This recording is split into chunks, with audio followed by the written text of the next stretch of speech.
الصلاۃ والسلام علیک یا سیدی یا رسول اللہ وعلی آلک وصحابک یا سیدی یا حبیب اللہ الصلاۃ والسلام علیک یا سیدی یا نبی اللہ وعلی آلک وصحابک یا سیدی یا خاتم النبیین نویت سنت الاعتکاف۔ حضور تاجدار کائنات امام الانبیاء سید المرسلین شفیع المذنبین رحمت للعالمین خاتم النبیین صلی اللہ تعالی علیہ وآلہ وسلم کی ذات بابرکات پر درود و سلام پڑھنے کے بے شمار فضائل و برکات ہیں۔ علماء فرماتے ہیں کہ 3 قسم کے لوگ ایسے ہیں جنہیں رب کائنات بن مانگے دیتا ہے اور مانگنے والوں سے بہتر عطا فرماتا ہے۔ اب توجہ کیجئے گا وہ خوش نصیب کون ہے۔ نمبر 1، علماء فرماتے ہیں کہ جو بندہ قرآن پاک کی تلاوت کرتا رہتا ہے، یعنی تلاوت قرآن میں اتنا مشغول ہو جائے وہ رب کریم سے سوال نہ بھی کرے، اللہ اس قاری قرآن کو بن مانگے دیتا ہے، مانگنے والوں سے بہتر عطا فرماتا ہے۔ دوسرا خوش نصیب وہ ہے جو اللہ کا ذکر کرتا رہتا ہے، یعنی ہر وقت اللہ کا ذکر کرتا رہتا، اس کی زبان اللہ کے ذکر سے تر رہتی ہے، اس ذاکر کو بھی اللہ بن مانگے دیتا ہے، مانگنے والوں سے بہتر عطا فرماتا ہے۔ اور تیسرا خوش نصیب وہ ہے جو آمنہ کے لال صاحب جود و نوال محبوب رب ذوالجلال صلی اللہ تعالی علیہ وسلم کی ذات بابرکات پر درود و سلام پڑھتا رہتا ہے، اس درود و سلام پڑھنے والے بندے کو بھی رب کائنات بن مانگے دیتا ہے، مانگنے والوں سے بہتر عطا فرماتا ہے۔ اور اسی کے ضمن میں ایک اور بڑی پیاری بات سماعت فرمائیں، یہ ہر بندہ توجہ کے ساتھ سنے گا تو انشاءاللہ اس پر عمل کریں گے تو بڑا فائدہ ہوگا۔ ایک حکیم کا قول، حکیم دانشور عقل مند، اس حکیم کا قول علماء نے ذکر کیا ہے کہ جسم کی سلامتی کم کھانے میں ہے۔ کیا؟ جسم کی سلامتی کم کھانے میں، کم کھانے سے مراد ہے بھوک تو کم کھانا، ٹھیک ہے؟ ایک نہیں کہ بندہ بالکل تھوڑا کھاوے ویکنس ہو جاوے، کمزور ہو جائے، یعنی نہ تو حد سے زیادہ بڑھے نہ حد سے زیادہ کم ہو، یعنی اعتدال میں رہے۔ کم کھانے سے مراد یہ ہے کہ وہ اپنی بھوک سے کم کھائے۔ تو کیا بیان کر رہے ہیں؟ کہتے ہیں کہ جسم کی سلامتی کم کھانے میں ہے، روح کی سلامتی گناہوں کو چھوڑ دینے میں ہے۔ توجہ فرمائی آپ نے، یعنی جسم کی سلامتی کم کھانے میں اور روح کی سلامتی گناہوں کو چھوڑ دینے میں ہے، اور ایمان کی سلامتی آمنہ کے لال علیہ السلام پر درود و سلام پڑھنے میں ہے۔ اسی لیے تو ہم کہتے رہتے نا، جو کوئی اپنا بھلا چاہتا ہے، جو کوئی اپنا بھلا چاہتا ہے وہ اسے چاہے جسے خدا چاہتا ہے، درود ان پہ بھیجو، سلام ان پہ بھیجو، یہی مومنوں سے خدا چاہتا ہے۔ صلو علی الحبیب صلی اللہ تعالی علیہ وآلہ وسلم۔ اللہ کریم کی حمد و ثنا اور بارگاہ سرور کائنات میں ہدیہ درود و سلام پیش کرنے کے بعد دعا ہے کہ اللہ کریم ہماری آج کی اس محفل پاک کو اپنی پاک بارگاہ میں قبول فرمائے۔ ماں بعد اس کے دعا ہے اللہ کریم مجھے حق و صداقت کے ساتھ کہنے کی، اس کے بعد فریقین کو سن کر سنا کر سمجھ کر عمل کی توفیق عطا فرمائے۔ جن بھائیوں نے، بزرگوں نے آج کی اس محفل پاک کے لیے تعاون کیا، آپ جتنے محفل میں تشریف لائے ہیں، اللہ کریم ہماری سب کی بے حساب بخشش و مغفرت فرمائے۔ جیسا کہ آپ نے اشتہار پہ پڑھا ہوگا کہ آج ہماری گفتگو کا جو موضوع ہے وہ سیرت ازواج مطہرات ہے۔ اس عنوان پر اپنے مخصوص وقت میں چند گزارشات کروں گا، آپ توجہ رکھیں گے تو انشاءاللہ بڑا فائدہ ہوگا۔ اس ساری کائنات کو بنانے والا اللہ ہے۔ کون ہے؟ اللہ پاک نے ساری کائنات کو تخلیق فرمایا ہے۔ فرشتوں کو بھی اللہ نے پیدا کیا، انسانوں کو بھی اللہ نے پیدا کیا، حیوانات کو اللہ نے پیدا کیا، نباتات کو اللہ نے پیدا کیا، یوں سمجھ لیں کہ ساری کائنات اور کل مخلوقات کو پیدا کرنے والا کون ہے؟ محبت سے بول دیں کون ہے؟ کیونکہ جب آپ محفل میں تشریف لاتے ہیں نا تھوڑا تھوڑا بولتے رہا کریں، کوئی پتہ نہیں ہوتا اودی بارگاہ چ کدوں کی بولیا قبول ہو جائے۔ امام راضی رحمۃ اللہ علیہ تعالیٰ کے حوالے سے علماء نے لکھا ہے نا بھی قیامت کا دن ہوگا، ایک بندے کو اللہ کی بارگاہ میں لا کے کھڑا کیا جائے گا، رب کریم اس سے فرمائے گا ادخل الجنہ، میرے بندے جنت میں داخل ہو جائے۔ جب حکم ہوگا تو عرض کرے گا باری تعالیٰ تیرا کرم ہوا، تیرا فضل ہوا، تیری رحمت ہو گئی، مجھے جنت کی بشارت نصیب ہو گئی، تیری طرف سے اذن ہو گیا، لیکن یا اللہ مینوں میرا کوئی عمل بخشش دے قابل نظر نہیں آندا، کیونکہ بندے نو اپنیاں کیتیاں دا پتہ ہوندا نا، یعنی میری خلوت کیسی ہے، میری جلوت کیسی ہے، میرا ظاہر کیسا ہے، میرا باطن کیسا ہے، میری صبح کیسی ہے، میری شام کیسی ہے، لوگوں کے سامنے میرا کون سا چہرہ ہے، لوگوں سے ہٹ کے میرا کون سا چہرہ ہے، یعنی ہر بندہ اپنے بارے میں دوسروں سے زیادہ بہتر جانتا ہے، تو وہ کہے گا یا اللہ میرا تو کوئی عمل مجھے بخشش کے قابل نظر نہیں آتا، لیکن تیرا کرم ہو گیا، تیرا فضل ہوا، تیری رحمت ہوئی، تو نے جنت عطا کر دی، لیکن میرے مولا ایک کرم اور فرما کہ میرا وہ کیڑا عمل ہے جڑا تیری بارگاہ قبول ہو گیا اور مجھے تیری رحمت نصیب ہو گئی۔ تو رب کریم فرمائے گا، توجہ کیجئے گا، بڑی پیاری بات ہے، رب کریم فرمائے گا اے میرے بندے ایک رات تو سویا ہوا تھا، سوتے سوتے تو نے کروٹ بدلی، اور کروٹ بدلتے بدلتے تو نے کہا اللہ، کیا کہا؟ کیا کہا؟ اللہ، ثم غلبک النوم، پھر تجھ پہ نیند غالب آ گئی اور تو سو گیا، ونسیت، اور تو بھول گیا، سو بھی گیا اور بھول بھی گیا، لیکن میرے بندے میں نہ سوتا ہوں نہ میں بھولتا ہوں۔ رب کریم فرمائے گا اے میرے بندے وہ جو تو نے سوتے سوتے کروٹ بدلتی تھی اور کروٹ بدلتے بدلتے تو نے کہا تھا اللہ، وہی اللہ کہنا میری بارگاہ میں قبول ہو گیا، اسی اللہ کہنے پر میں نے تیری بخشش و مغفرت فرما دی۔ وہ کہتے ہیں عصیاں سے کبھی ہم نے کنارہ نہ کیا، مگر دل افسردہ تو نے ہمارا نہ کیا، ہم نے تو جہنم میں جانے کی بڑی کی تدبیریں، لیکن میرے مولا تیری رحمت نے گوارا نہ کیا۔ تو میرے پیارے محترم بھائیو دوستو بزرگو، اس پوری کائنات کو اور ساری مخلوقات کو بنانے والا کون ہے؟ اللہ ہے، اور پھر بنی آدم کے سر پہ اللہ نے کرامت کا تاج سجایا ہے۔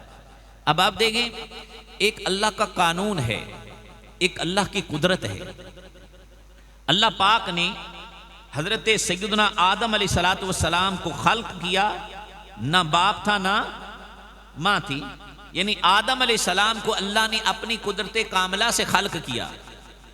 پھر اللہ پاک نے یعنی عورت کوئی نہیں تھی، پھر حضرت حوا کو تخلیق کر دیا، تو ایک بندہ ہو گیا، ایک عورت ہوگی، یعنی ایک مرد ہوا ایک عورت ہوئی، پھر انہی سے نظام اولاد آدم چلا، یعنی آدم علیہ السلام کی جتنی اولاد آئی وہ آدم علیہ السلام سے چلی، حضرت حوا کے بطن اطہر سے آئی، تو اس انداز میں یہ نسل انسانی کا سلسلہ چلتا رہا۔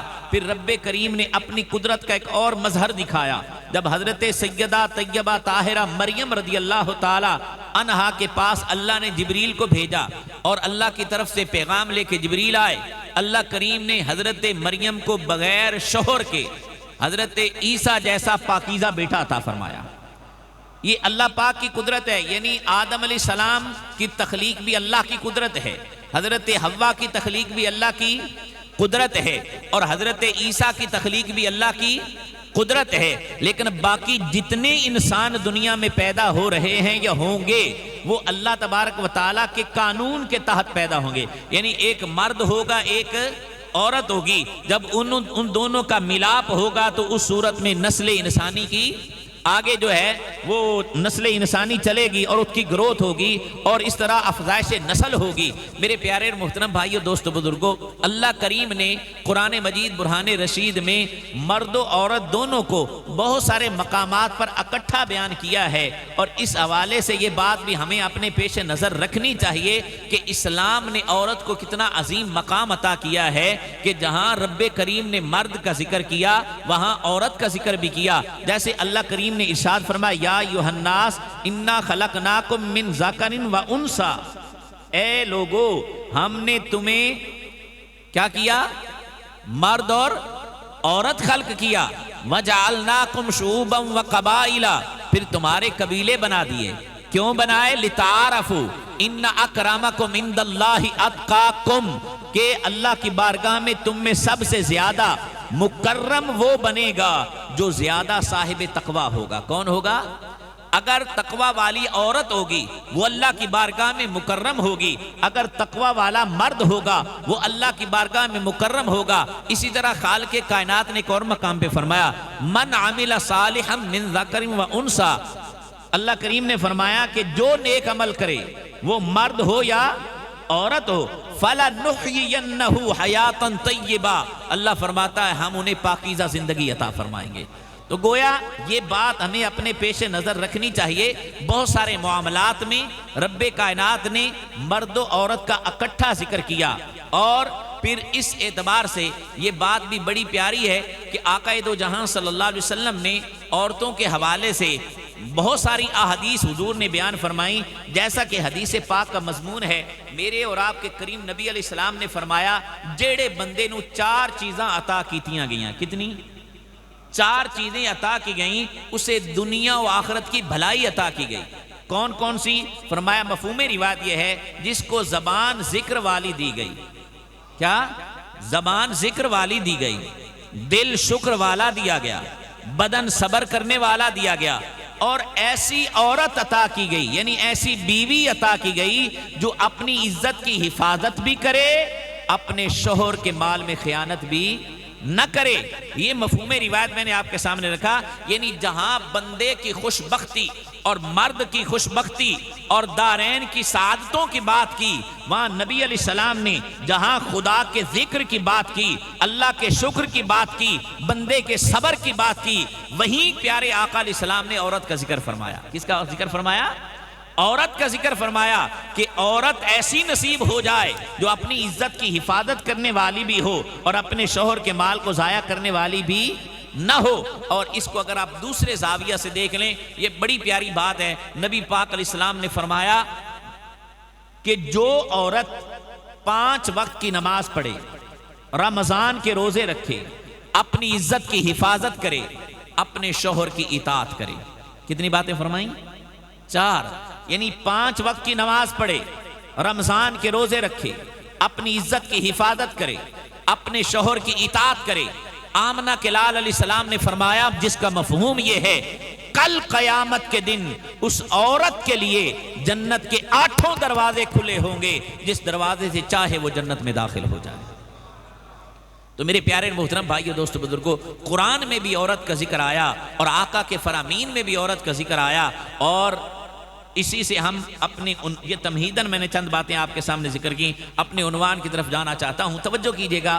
یعنی علماء نے لکھا ہے، علامہ نور اللہ نعیمی رحمۃ اللہ علیہ تعالیٰ اپنے فتاوی نوریہ میں یہ بات ذکر فرمایا. دیگر علماء نے بھی، امام مفتی احمد یار خان نعیمی علیہ رحمہ نے ذکر کیا کہ نکاح وہ عبادت ہے. کیا؟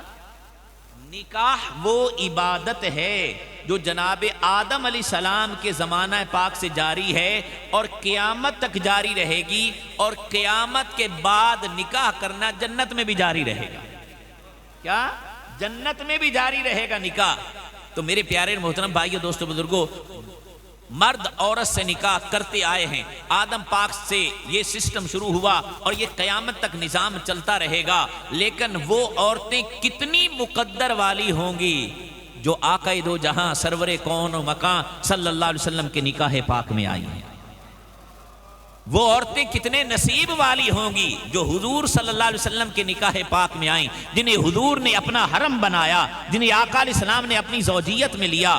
اور یہ ایسے نہیں لیا جیسے کہ امام طبرانی رحمۃ اللہ علیہ تعالیٰ کے حوالے سے علماء نے ذکر کیا ہے. نبی پاک علیہ الصلوۃ والسلام نے فرمایا میں نے جس عورت سے شادی کی ہے وہ بھی اللہ کے حکم سے کی ہے، میں نے جس کو اپنی بیٹی دی ہے وہ بھی اللہ کے حکم سے دی ہے.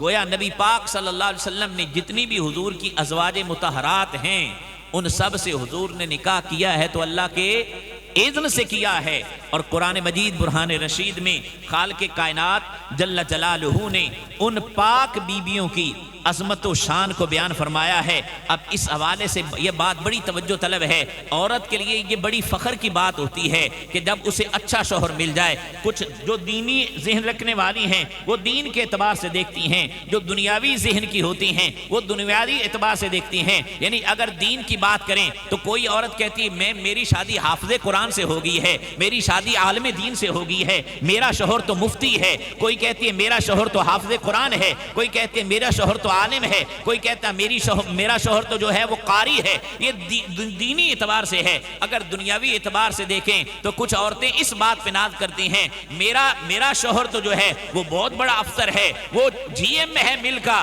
کوئی کہتی ہے میرا شوہر تو جو ہے وہ ڈی سی ہے، کوئی کہتا ہے میرا شوہر جو ہے وہ وزیر اعلیٰ ہے، کوئی کہتی ہوگی میرا شوہر وزیر اعظم ہے۔ رب کعبہ کی عزت کی قسم ہے، کائنات میں جتنی بھی عورتیں فخر کریں گی کہ میرا شوہر فلاں ہے یا فلاں ہے، لیکن قربان جاؤں میں اما خدیجۃ الکبریٰ کے مقدر پر، عائشہ الصدیقہ کے مقدر پر، حضرت ام سلمہ کے مقدر پر، حضرت ام حبیبہ کے مقدر پر، حضرت میمونہ کے مقدر پر، حضرت زینب کے مقدر پر، حضرت سودا کے مقدر پر، اور جو مصطفیٰ کے حرم میں آئیں ان کا مقدر کتنا عالی ہوگا، جن کو رب نے سارے نبیوں کا سردار شوہر عطا فرمایا ہے، سارے نبیوں کا سردار شوہر عطا فرمایا ہے۔ اور پیارے محترم بھائیو، دوستو، بزرگوں، اب ان ازواج مطہرات کی عظمت اور ان کی سیرت کے عنوان پر چند گزارشات آپ سماعت فرمائیں۔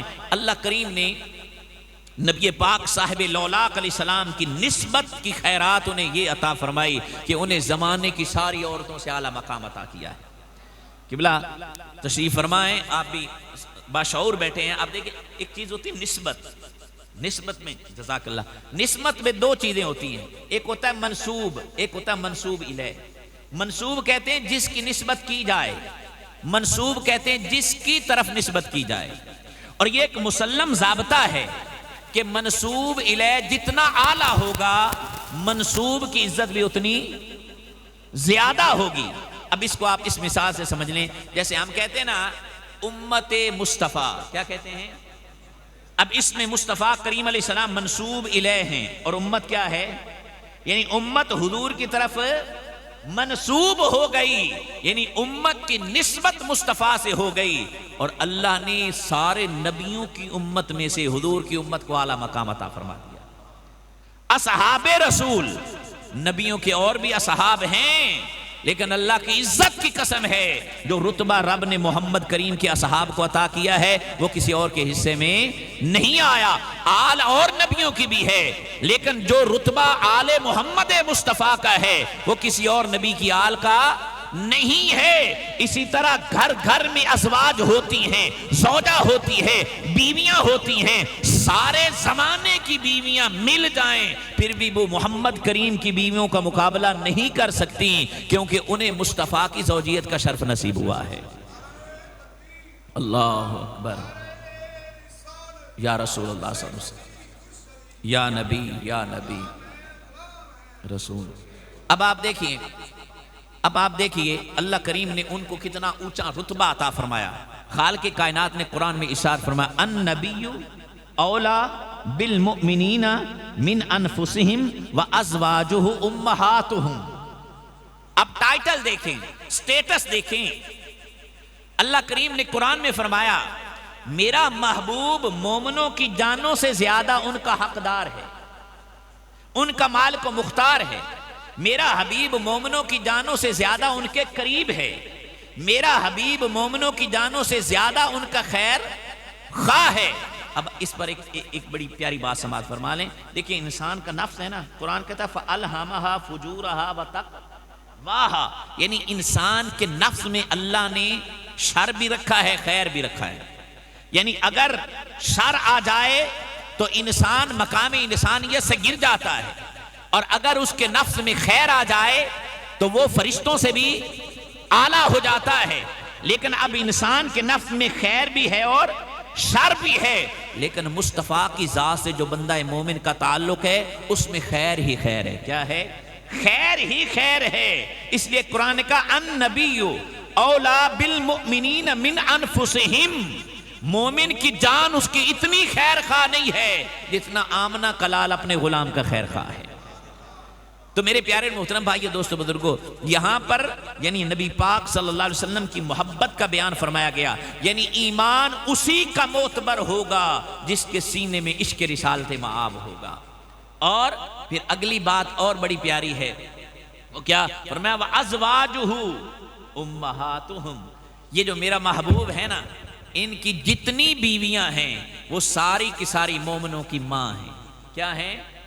مائیں ہیں مومنوں کی۔ یہ اللہ نے حضور کی ازواج مطہرات کو شان عطا کی کہ اللہ نے انہیں کائنات کے ہر مومن کی ماں قرار دے دیا۔ اب آپ توجہ فرمائیں، اگر قرآن کے اسلوب کو دیکھیں تو ایک ہماری ماں وہ ہے جس نے ہمیں جنم دیا، ہمارے جسم میں انصری کے وہ سبب بنی، لیکن ایک ماں وہ ہے جسے رب کائنات ہماری ماں کہہ رہا ہے، اللہ ماں فرما رہا ہے۔ اور میرے پیارے محترم بھائیو دوستو بزرگو، یہ ماں کا شرف فقط اس اعتبار سے جو اولاد ہونے کا، اور یہ شرف اولادی جو ہے، فرزندی جو ہے، یہ فقط اسے ہی نصیب ہو سکتی ہے جس کے دل میں ایمان بھی ہو، محمد کریم کی محبت بھی ہو۔ اللہ کریم نے مومنوں کی ماں کہا۔ اب ماں کیوں کہا گیا؟ اس کے علماء نے مختلف توجیحات بیان فرمائیں۔ ایک تو یہ ہے کہ حرمت نکاح کے اعتبار سے، کیا حرمت نکاح کے اعتبار سے، کہ یعنی جو حضور کی بیوی، عام مسئلہ یہ ہے اگر کوئی کسی عورت کا شوہر فوت ہو جائے، یعنی بیوہ ہو جائے عورت، تو 4 مہینے 10 دن عدت گزارنے کے بعد وہ آگے نکاح کر سکتی ہے، ٹھیک ہے۔ لیکن حضور صلی اللہ تعالی وسلم کی ازواج کے لیے حکم یہ تھا کہ کائنات کے ہر انسان تک یہ قرآن میں پیغام پہنچایا گیا کہ کبھی بھی میرے محبوب کو تکلیف نہ دینا۔ آیت کا مفہوم عرض کر رہا ہوں، تکلیف نہ دینا، محبوب کے بعد بھی نبی کی بیویوں سے نکاح نہیں ہو سکتا، کیونکہ ایک تو وہ امت کی مائیں ہیں، مومنوں کی کیا ہیں؟ مائیں ہیں، اور دوسرا وہ مصطفیٰ کی بیوی ہے۔ یعنی جب شوہر فوت ہو جائے، عدت گزارنے کے بعد عورت کو حق ہے وہ آگے شادی کر سکتی ہے، کیونکہ وہ بیوہ ہو گئی، اس شوہر کے نکاح سے نکل گئی۔ لیکن اللہ نے مصطفیٰ کی ازواج کو یہ شان عطا کی ہے، جب سے حضور کی زوجیت میں آئی ہیں وہ قیامت تک مصطفیٰ کی زوجیت میں رہیں گی، حضور کے نکاح میں رہیں گی۔ جب قبروں سے نکلیں گی، حشر میں آئیں گی، وہ جنت میں مصطفیٰ کے ساتھ ہی رہیں گی، جنت میں بھی حضور کی بیویاں بن کے رہیں گی۔ میرے پیارے محترم بھائیو دوستو بزرگو، تو یہ اللہ نے انہیں عظمت و شان عطا فرمائی، ایک تو حرمت نکاح کے حوالے سے، دوسرا تعظیم و تکریم کے حوالے سے۔ اب دیکھیں نا، جب لفظ ماں آتا ہے نا، ماں کا لفظ آتا ہے تو دل محبت کے ساتھ جھک جاتا ہے، ادب و تعظیم کے ساتھ نگاہیں جو ہیں وہ جھک جاتی ہیں، ایک فطرتی تقاضا ہے۔ اللہ نے بندے کے دل میں ماں کی محبت کو زیادہ رکھا ہے۔ اگر یہاں پر یہ بھی بات سمجھ لیں کہ رتبہ باپ کا زیادہ ہے، رتبہ ماں اور باپ دونوں ہونا، تو ان میں شان زیادہ کس کی ہے؟ باپ کی ہے۔ شان زیادہ کس کی ہے؟ رتبہ زیادہ باپ کا ہے۔ کیوں؟ یہ بات آپ سن لیں، علماء نے فرمایا کہ مرد کی جنت اس کے ماں کے قدموں میں ہے، اور عورت کی جنت اس کے شوہر کے قدموں میں۔ کیا ہے؟ شوہر کے قدموں میں ہے۔ لیکن یہ بات بڑی توجہ طلب ہے کہ عورت شوہر کے معاملے میں حساس ہونی چاہیے، اور ماں کے حوالے سے یہ بات میں عرض کر رہا تھا کہ ماں کے ساتھ ایک فطرتی تقاضا ہے کہ وہاں ادب و احترام زیادہ ہوتا ہے، اور وہاں محبت زیادہ ہوتی ہے، احترام زیادہ ہوتا ہے، تقدس زیادہ ہوتا ہے۔ اس لیے قرآن میں محبوب کی بیویوں کو مومنوں کی مائیں قرار دیا گیا، تاکہ کائنات کا ہر مومن اپنی ماں کا ادب و احترام کرتا رہے۔ اور یہاں پر یہ بھی عظیم نقطہ علماء نے بیان فرمایا کہ کہا مومنوں کی ماں ہیں۔ کیا ہیں وہ؟ کن کی ماں ہیں؟ کن کی مائیں ہیں؟ مومنوں کی، یعنی جو نبی کی بیویوں کو ماں مانے گا وہی مومن ہوگا۔ جو سیدہ خدیجہ الکبریٰ کو ماں نہ مانے، قرآن کہتا ہے وہ مومن۔ جو عائشہ صدیقہ کو ماں نہ مانے وہ مومن۔ جو حضرت ام حبیبہ کو ماں نہ مانے وہ مومن۔ جو حضرت حفصہ کو ماں نہ مانے وہ مومن۔ جو حضرت زینب کو ماں نہ مانے وہ مومن۔ حضرت ام سلمہ کو ماں نہ مانے وہ مومن۔ حضرت جویریہ کو ماں نہ مانے وہ مومن۔ حضرت سودا کو ماں نہ مانے وہ مومن نہیں ہو سکتا، کیونکہ قرآن کہتا ہے کہ نبی کی ازواج مائیں فقط اس کی ہیں جس کے دل میں ایمان ہے، اور الحمدللہ ہم اہل سنت ہیں، یہ رب کا ہم پر بڑا کرم ہے کہ ہم مصطفیٰ کی ہر نسبت کا حیا کرنے والے ہیں، ہم نبی کی ساری بیویوں کو اپنی ماں مانتے ہیں۔ تو قرآن نے انہیں ماں قرار دیا، یہ ان کا پہلا ٹائٹل اور عظمت ہے۔ پھر قرآن نے کیا کہا؟ یا نساء النبی لستن کاحد من النساء، کتنا بڑا اللہ نے مرتبہ عطا کیا، کہا اے نبی کی بیویوں تم زمانے کی عورتوں کی طرح نہیں ہو، یعنی زمانے کی عورتوں کا اور مقام ہے، تمہارا اور مقام ہے، تمہاری عزت اور ہے، تمہارا شرف اور ہے، تمہاری بزرگی اور ہے، کیونکہ تم مصطفیٰ کی ازواج ہو، تم مصطفیٰ کے گھر میں رہنے والی ہو۔ اور پھر اگر آپ قرآن پڑھیں تو اس کی ابتدا میں سورہ احزاب میں جہاں 22واں پارہ شروع ہو رہا ہے، اس کی ابتدا میں اللہ نے ازواج مطہرات کی ایک اور عظمت کو بیان فرمایا وَمَن يَقْنُتْ مِنْكُنَّ لِلَّهِ وَرَسُولِهِ وَتَعْمَلْ صَالِحًا نُؤْتِهَا أَجْرَهَا مَرَّتَيْنِ وَأَعْتَدْنَا لَهَا رِزْقًا کریما۔ اس کا مفہوم یہ بنتا ہے، کہا اے میرے محبوب کی بیویوں تم میں سے جو اللہ اور اس کے رسول کی فرما بردار بن جائیں گی اور وہ عمل صالح کریں گی، رب کائنات انہیں اجر دوہرا عطا فرمائے گا۔ کتنا؟ دوہرا اجر عطا کرے گا۔ اب یہ دوہرا اجر کیوں دیا جا رہا ہے؟ فقط اس لیے کہ وہ محبوب کی بیویاں ہیں، وہ حضور کی ازواج ہیں۔ اور پھر آگے قرآن میں چل کے انہی آیات طیبات میں چلتے چلتے خالق نے جہاں ان کی پاکی کا بیان فرمایا انما یرید اللہ لیذھب عنکم الرجس اہل البیت ویطہرکم تطہیرا۔ اب یہ بات آپ اپنے پلے باندھ لیں، علماء نے کہا اہل سنت و جماعت کے اس بات پر اتفاق ہے کہ یہ جو قرآن کی آیات کا سلسلہ چل رہا ہے یہ سارے کا سارا محبوب کی ازواج کے بارے میں چل رہا ہے، اور جہاں جو اہل بیت کی بات ہو رہی ہے وہ میرے محبوب کی ازواج کی بات ہو رہی ہے۔ کن کی بات ہو رہی ہے؟ ازواج کی بات ہو رہی ہے۔ ہاں ہم اہل سنت ہیں، ہمارے علماء نے اس میں جب یہ آیت کریمہ نازل ہوئی اس کے حوالے سے مختلف اقوال ہیں تفاسیر میں۔ حضرت مولا کائنات کو سیدہ طیبہ طاہرہ مخدومہ کائنات ام السادات خاتون جنت بی بی فاطمہ زہرا کو، حسنین کریمین کو، امام حسن مجتبیٰ کو، امام علی وقار امام حسین کو حضور نے اپنا اہل بیت قرار دیا۔ ہمارے نزدیک حضور کی ساری بیویاں بھی آقا کی اہل بیت ہیں۔ حضرت مولا کائنات سیدہ کائنات حسنین کریمین یہ بھی مصطفیٰ کی اہل بیت پاک ہیں۔ تو میرے بھائیو دوستو بزرگو، تو یہاں کیونکہ آج کا عنوان ہمارا اس اعتبار سے ہے، تو یہاں انما یرید اللہ لیذھب عنکم الرجس اہل البیت ویطہرکم تطہیرا، یہ ٹائٹل رب نے مصطفیٰ کی ازواج کو عطا کیا۔ اب آپ اندازہ لگائے ان کی طہارت کا عالم کیا ہوگا، جن کی طہارت کی گواہی رب کا قرآن دے رہا ہے، رب کا قرآن دے رہا ہے۔ اور پھر اگلی ان کی شان یہ بیان کی وَاذْكُرْنَ مَا يُتْلَى فِي بُيُوتِكُنَّ، کیا؟ وَاذْكُرْنَ مَا يُتْلَى فِي بُيُوتِكُنَّ مِنْ آیَاتِ اللَّهِ وَالْحِکْمَةِ إِنَّ اللَّهَ كَانَ لَطِیفًا خَبِیرًا۔ اب قرآن کی آیتیں نازل ہوتی ہیں تو کبھی حضرت خدیجہ کے آنگن میں نازل ہوتی ہیں، کبھی عائشہ صدیقہ کے آنگن میں نازل ہوتی ہیں، کبھی ام سلمہ کے آنگن میں نازل ہوتی ہیں۔ گویا اللہ فرما رہا ہے اے میرے حبیب کی بیویوں رب نے تمہیں یہ شرف دیا ہے کہ اللہ کا قرآن بھی تمہارے گھر میں اترتا ہے اور محبوب کی سنت کا پرچار بھی تمہارے گھر سے ہوتا ہے۔ یعنی قرآن کی آیتیں بھی اور حکمت بھی محبوب کے گھر سے نصیب ہوتی ہیں۔ تو میرے پیارے محترم بھائیو دوستو بزرگو، یہ ان کا شرف ہے، یہ ان کی بزرگی ہے اور ان کا مقام و مرتبہ ہے، یہ ان کی شان بیان کی گئی ازواج مطہرات کی کہ وہ مومنوں کی مائیں ہیں، کائنات کی کوئی عورت ان کا مقابلہ نہیں کر سکتی، اور وہ جب عمل کرتی ہیں اللہ انہیں دوہرا اجر عطا فرماتا ہے۔ پھر رب کریم نے انہیں اہل بیت میں شمار فرمایا اور ان کے لیے انکم الرجس کہا اور وَیُطَہِرَکُمْ تَطْہِیرًا کا ٹائٹل انہیں عطا فرمایا، اور پھر اللہ کریم نے آیات ربانی کے نزول کا مسکن اور محور اور مرکز ان کے گھر کو بنایا۔ تو یہ ان کی عظمت و شان کو بیان فرمایا۔ اب یہ اتنے اونچے مقام کی عورتیں ہیں، اب اس اعتبار سے ان کی سیرت کتنی پاکیزہ ہوگی اور کتنا اعلیٰ مقام ہوگا، اس حوالے سے آپ قرآن کا جو اسلوب ہے اسے دیکھیں۔ خالق کائنات جل جلالہ نے یہاں پر بیان فرمایا یا نساء النبی لستن کاحد من النساء ان اتقیتن فلا تخضعن بالقول فیطمع الذی فی قلبہ مرض وقلن قولا معروفا۔ نعرہ تکبیر، نعرہ رسالت۔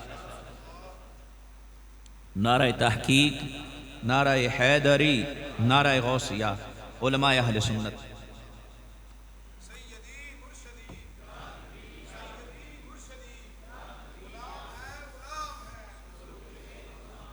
اب یہ مقام ہمارے لیے بڑا سمجھنے والا ہے کہ ایک ان کی شان ہے، ازواج مطہرات کی کیا ہے؟ شان ہے، مقام ہے، رتبہ ہے، شرف ہے، بزرگی ہے، بڑا اونچا مقام رب نے عطا فرمایا، اور جس کا جتنا اونچا مقام ہوتا ہے اس کی اتنی زیادہ ذمہ داری بھی ہوتی ہے۔ اب اس اعتبار سے قرآن کا اسلوب آپ دیکھیں، جہاں رب کریم نے کہا کہ اے میرے محبوب کی بیویو تم عام عورتوں کی طرح نہیں ہو، وہاں یہ آگے اللہ کریم نے حکم ارشاد ان اتقیتن فلا تخضعن بالقول۔ مفہومی آیت یہ بنتا ہے، اس کا آسان سا ترجمہ یہ ہے، اگر تم اللہ سے ڈرتی ہو تو جب بات کرو نا تو تمہاری بات میں نرمی نہیں ہونی چاہیے۔ یہ دیکھیں، یہ اسلام کا اسلوب ہے، کتنا عظیم پیغام دیا جا رہا ہے ازواج مطہرات کی سیرت پاک سے، اور یہ قرآن کا حکم ازواج مطہرات کے لیے خاص ہے، اور قیامت تک آنے والی مسلمان عورتوں کے لیے اور انسانیت کے لیے یہ عام ہے۔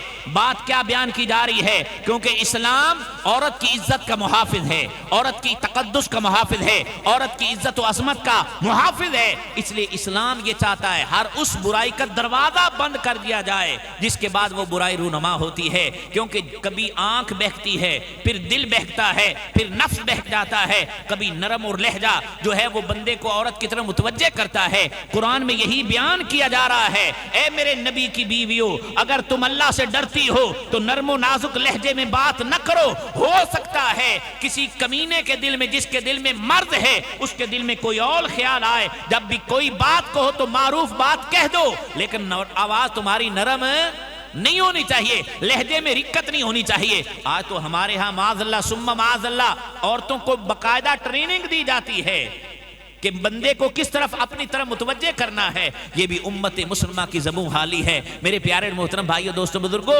یہی وہ مغربی افکار ہیں، یہی وہ مغربی نظریات ہیں، اور یہی اسلام دشمنوں کی سازش ہے۔ وہ اس بات کو باور کراتے ہیں کہ عورت کو تو انہوں نے گھر میں قید کر رکھا ہے، عورت کو بولنے کی کوئی نہیں اجازت، عورت کو یہ کوئی نہیں اجازت۔ اب آپ دیکھیں نا، اسلام نے کتنا بڑا احسان، کاش کہ عورتیں اس بات کو سمجھتی ہوتی۔ بندے کو زندگی گزارنے کے لیے مکان کی ضرورت ہے، کھانے کی ضرورت ہے، پینے کی ضرورت ہے، پہننے کی ضرورت ہے۔ یہی تین چیزیں ہوتی ہیں نا، یعنی کھانا ہے، پہننا ہے، رہنا ہے، اور تو کوئی ضرورت نہیں بندے نہیں ہوتی۔ یعنی کھانا پینا ہے، پہننا ہے، کھانے پینے کے لیے جو سامان چاہیے وہ بھی بندے کی ضرورت ہے، پہننے کے لیے کپڑے چاہیے یہ بھی بندے کی ضرورت ہے، رہنے کے لیے مکان چاہیے یہ بھی۔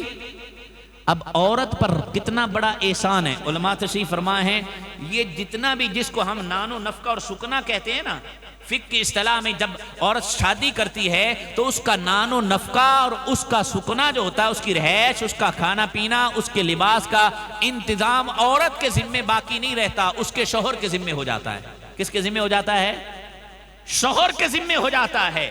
جب ذمہ داری اسلام نے شوہر کو دی ہے تو عورت کو فکر مند ہونے کی کیا ضرورت ہے؟ اور یہاں پر اللہ کریم نے یہ بات فرمائی، اور آگے کیا فرمایا؟ وَقَرْنَ فِي بُيُوتِكُنَّ، اے میرے محبوب کی بیویوں اپنے گھر میں ٹھہری رہو۔ کیا کرو؟ گھر میں ٹھہرو۔ کیا؟ گھر میں ٹھہرو، اور زمانہ جاہلیت اولا والی باتیں نہ کرو، اپنی زینت کو ظاہر نہ کرو۔ اور قرآن کہتا ہے وَأَقِمْنَ الصَّلَاةَ وَآتِينَ الزَّكَاةَ وَأَطِعْنَ اللَّهَ وَرَسُولَهُ۔ حکم دیا جا رہا ہے، کائنات کی سب سے مقدس عورتوں کو یہ حکم دیا جا رہا ہے کہ گھر میں ٹھہری رہو۔ کہاں ٹھہری رہو؟ گھر میں ٹھہری رہو۔ اور اگر اس کے ساتھ آگے اسی صورت احزاب میں آگے جا کے ایک مقام پہ خالق نے فرمایا یا ایھا النبی قل لازواجک وبناتک ونساء المؤمنین یدنین علیہن من جلابیبہن، اے حبیب اپنی بیویوں کو، اپنی بیٹیوں کو اور مسلمان مومنوں کی عورتوں کو یہ حکم دے دو کہ جب گھر سے نکلیں اپنے چہروں پہ اپنا حجاب ڈال لیا کریں۔ کیا کریں؟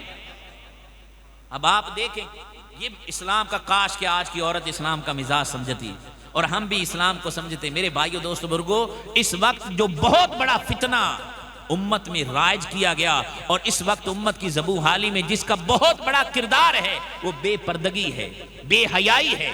اور اس حوالے سے آج اگر آپ دیکھیں تو میرے بھائیوں دوستوں بزرگوں اکثریت امت کی اس وقت اس معاملے میں ملوث ہے، بے حیائی میں، بے پردگی میں۔ حالانکہ اللہ کریم یہاں پر قرآن میں کائنات کی سب سے مقدس عورتوں کو حکم دے رہا ہے، اور ان مقدس عورتوں نے اس زمانے کے سب سے بہترین مردوں سے پردہ کیا۔ کیا کیا؟ کیا کیا؟ پردہ کیا۔ یہ احکامات بیان کیے جا رہے ہیں۔ یعنی پہلے میں نے آپ کے سامنے قرآن میں جو ازواج مطہرات کی شان بیان ہوئی نا، وہ میں نے آپ کے سامنے رکھی کہ مقام کتنا اعلیٰ ہے، پھر احکام بھی ان کے لیے اتنے زیادہ اللہ کی طرف سے اعلیٰ نازل کیے گئے۔ اور یہ قیامت تک کے لیے عورتوں کے لیے ازواج مطہرات کی، کیونکہ ان کی زندگی اور ان کی حیات سیرت بننی تھی، اسوہ بننا تھا، اس لیے رب کائنات نے جتنے معاملات آنے والے تھے وہ ازواج مطہرات کو حکم دے کر قیامت تک آنے والی مسلمان عورتوں کے لیے محبوب صلی اللہ علیہ وسلم کی ازواج کو آئیڈیل بنا دیا ہے۔ اور یہاں پر یہ حکم دیا گیا۔ اب آپ دیکھیں صحابہ اکرام کائنات کے انسانوں میں سب سے اعلیٰ، سب سے بہترین مرد، لیکن ان بہترین عورتوں نے ان بہترین مردوں سے پردہ کیا ہے۔ کیا کیا ہے؟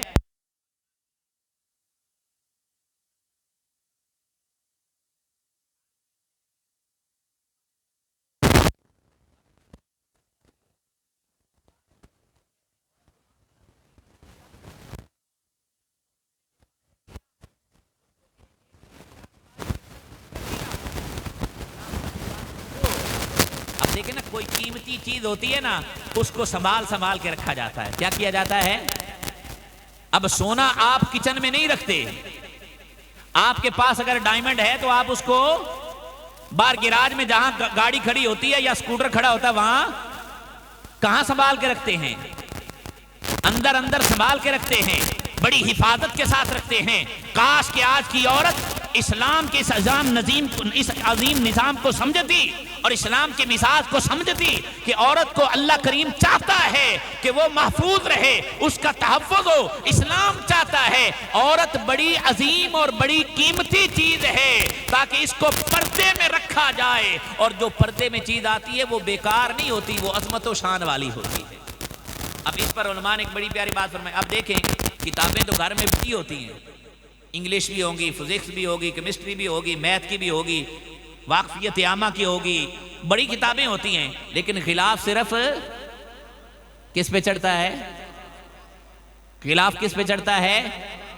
ہائے ہائے ہائے، کاش کہ آج امت مسلمہ کی بیٹیاں، آج آقا دو جہاں کی امت کی بیٹیاں اس بات کو سمجھ لیتی کہ اسلام میں تمہیں پردہ کروا کے تمہاری عزت اور وقار کو بلند کیا ہے، اور یہ بتایا جا رہا ہے جیسے قرآن عام کتابوں کی طرح نہیں ہے، غلاف جب بھی چڑھتا ہے قرآن پہ چڑھتا ہے، پردہ جب بھی آتا ہے مسلمان عورت پہ آتا ہے۔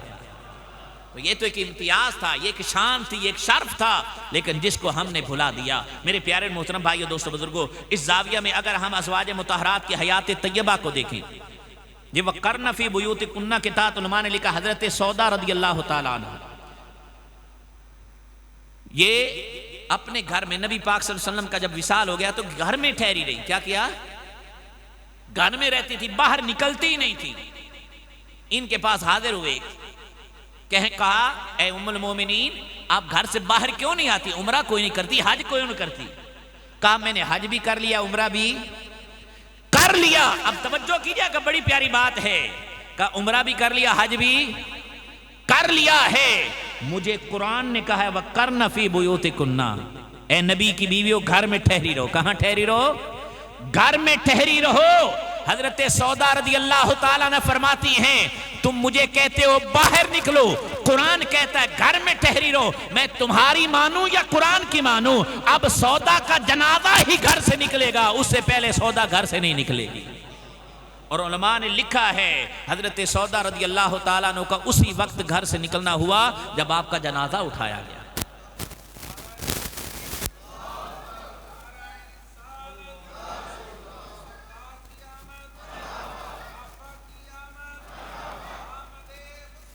مرحبا